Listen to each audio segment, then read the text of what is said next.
Hello! Welcome to my video. Today we're going to be discussing one of the last books I read in 2021. The first book in a massive series that is seen as one of the biggest masterpieces in all of fantasy. A series that is seen as kind of the gateway between today's modern, grimdark, realistic fantasy, like Game of Thrones, First Law, whatnot, and traditional fantasy like Tolkien, Lord of the Rings, and all those Tolkien copycats from 30, 40 years ago. And this series is known as the gateway between those two eras. And you see a lot of the tropes that are popular in traditional fantasy, but also you're kind of seeing some steps made in the direction of a more realistic, more diverse, less fantastical fantasy.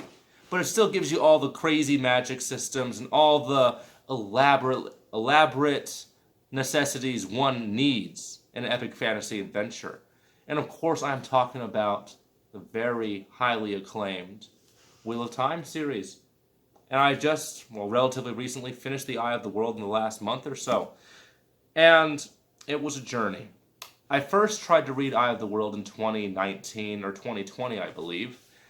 But it was 2019. I had a goal of reading 100 books for that year, and this book will make you fall behind. That is for sure.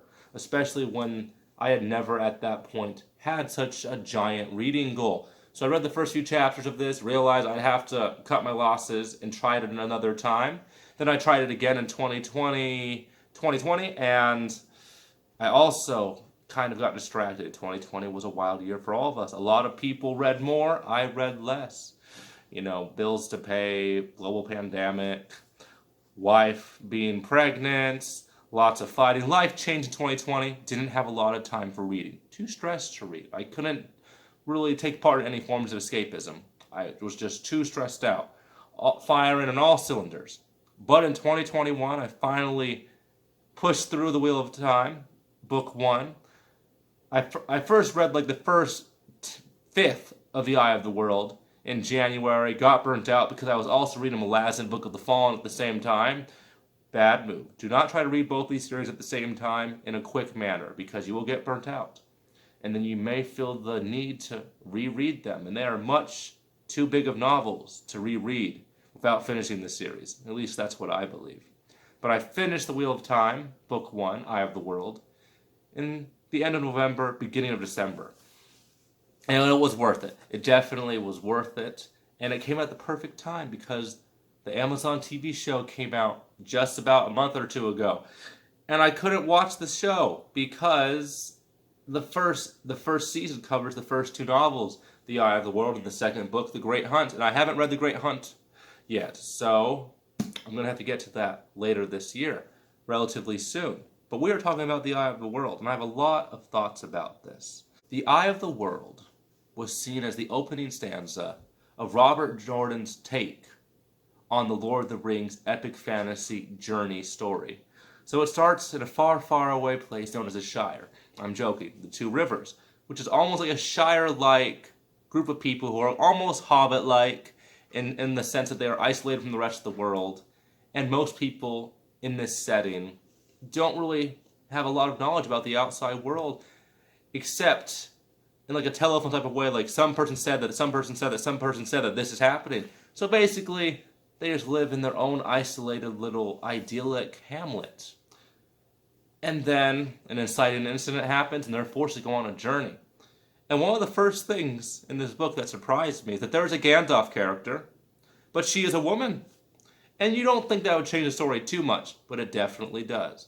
Having a magic mentor figure that is a woman, especially at the time that this book came out, pretty big deal. Witches are kind of seen as generally evil in traditional fantasy. Wizards, not so much, okay? Robert Jordan definitely did not create a world where men have all the power. The genders are very much more balanced than in the rest of traditional fantasy. Women aren't just the traditional three tropes: wife, mother, harlot. There are other things, okay? And that's a big breath of fresh air that I was not expecting. I heard it was just another take on the Lord of the Rings series. And I was like, okay, it might be a little dated. But I definitely did not feel like The Eye of the World was dated. I definitely feel like it is timeless. And I definitely feel like, especially with the TV show becoming popular, that this book is just going to have another resurgence many years after it's been finished and concluded, and that's nice to see for books. This book tells the story of a very diverse set of main characters. It's told from several point of views, and they're not all very well balanced. Okay, some point of views are definitely a lot more fun, and other point of views seem like that the majority of their time is filler, and that leads to a pretty decent slog throughout the middle part of this novel. Beginning's very compelling, relatively fast-paced, if you compare it to the rest of the middle and the end, because it starts off pretty slow.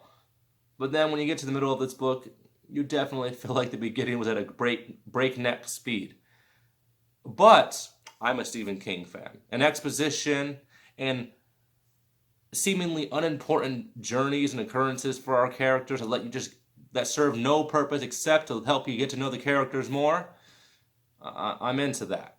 So that was okay, but may not be your cup of tea. If you don't like pages and pages of detail and exposition describing the clothes, customs, food, architecture of an area, that'll definitely be a negative for you. And sometimes it was a negative for me. But I do like that Robert Jordan took the time to describe his world in such detail. I think it definitely makes it easier for a TV adaptation when you give the reader and the people who are going to do an adaptation of your work so much detail to work with. So maybe he was thinking ahead, maybe he wasn't. But this book is very well detailed. It's very meticulous.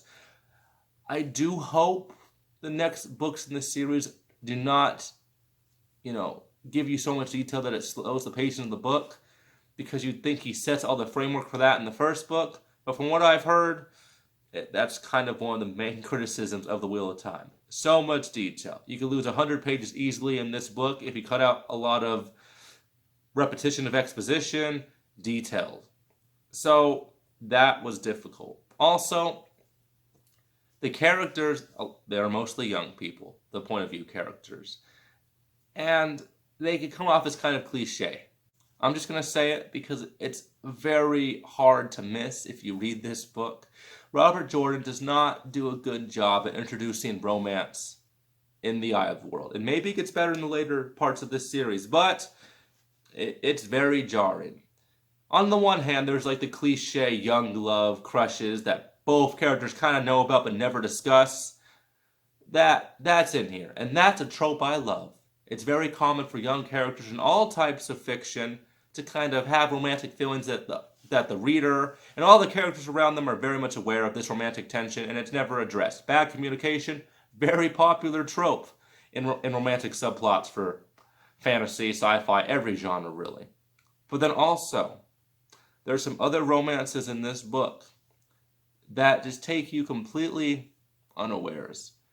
Like, you think Robert Jordan's planting some seeds. Like, there are some scenes in this book where you're like, maybe that's a hint of something that's going to come to fruition many books from now. And no, they just hit you like a truck right away.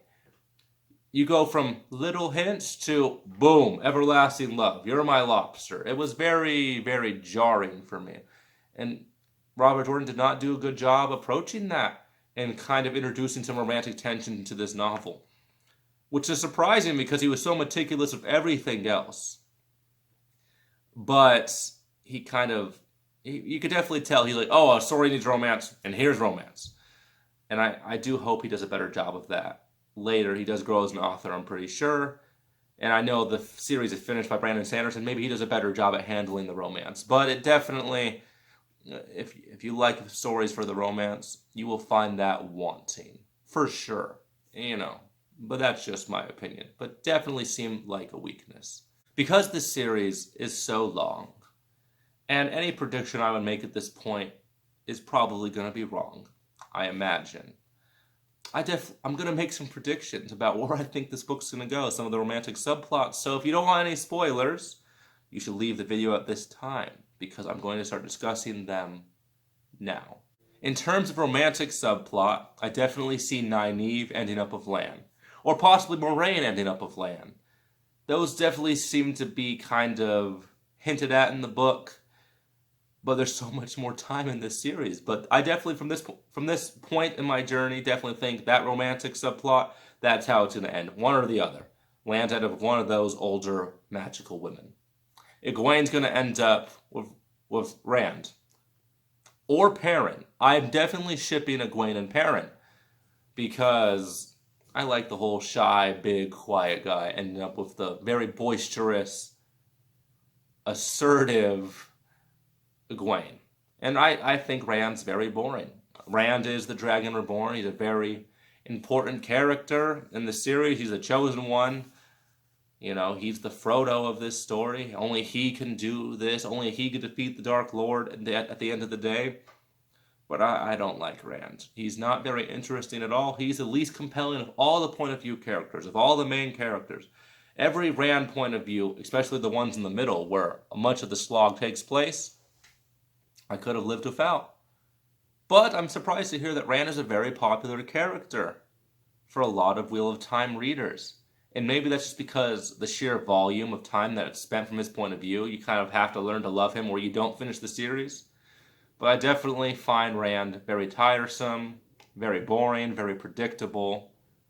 But at the end of the story, I like kind of his conflicted feelings about his destiny. You definitely get the feel that Robert Jordan's going to use the reluctant chosen one trope a lot in this series, because Rand does not want to be the chosen one, but obviously because they're fighting a great Dark Lord, they're going to need a chosen one.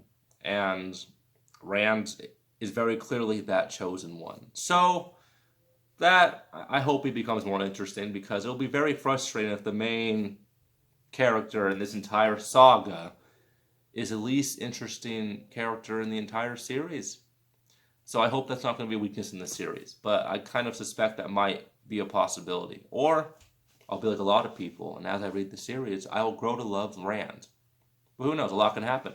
There were two scenes in particular in The Eye of the World that I had a very strong emotional reaction to. And that is Moraine's speech about Manithrin and how their people died and what they sacrificed. That was a very powerful scene in the book. It's really the scene that made me want to push through. It finished the entire, Wheel of Time journey. It was very beautifully done. Almost religious. Almost a religious reaction to it. You just felt so much, power in those pages. And I'm not quite sure why it was so powerful to me, but you almost get the sense that the main characters are going to live up to their Manithrin ancestors and their epicness and their willingness to fight the Dark One and willingness to sacrifice everything at all cost.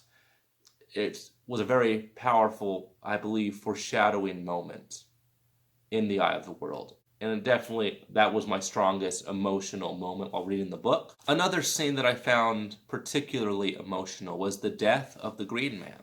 And that was surprising, because you only really get to read about the Green Man for a few pages in the grand scheme of things. But the author did a very good job at introducing the Green Man and making him seem so easily liked and lovable and understanding and wise and old, kind of like the Father Nature character in this story. And when he dies, it kind of ups the stakes. Dang, this ancient, powerful, peaceful, beautiful creature just died. This Dark Lord is very much a Dark Lord indeed. He is very dangerous. He's a very, very evil person. To destroy someone so ancient and pure. And that scene kind of hit me. I was surprised by that. I do hope he comes back, or he has another version of himself. Maybe he's reborn, reincarnated. I don't know. But I really do hope the Green Man does come back, because, yeah, that was kind of sad for me. I wasn't prepared for that. I didn't like it when he died, but it did do a good job of raising the stakes and getting the reader more emotionally invested.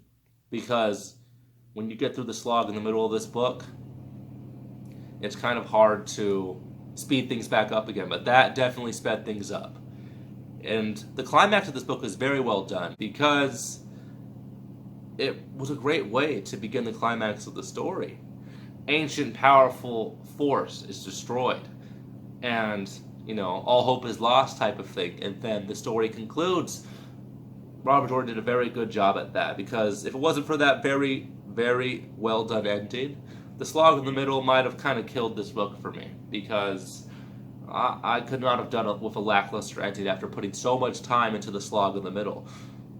Even if I am a Stephen King fan, I have my limits. You can't just have all slog without the emotional high point. And Robert Jordan did a very good job at making the slog worth it in the end. And I'm very much excited to continue my Wheel of Time journey. I definitely can't wait to finish this series, so I can count myself among the ranks of all those people who have finished the Wheel of Time series, all those diehard fans who always sing the praises of this series and tell you to push through even when it's not enjoyable to read. Because sometimes escapism should be a little difficult. Sometimes you should have to push through things, kind of delay gratification, so that at the very end it's a much more beautiful and thrilling experience. And I'm very much interested and excited to make a big dent in the Wheel of Time series in 2022. And hopefully I'll finish it early 2023. But who knows, maybe I'll love the next few books and I'll finish it before the end of the year. But I'm reading so much, so maybe I won't get to it. Thank you for watching my video, and I will see you next time.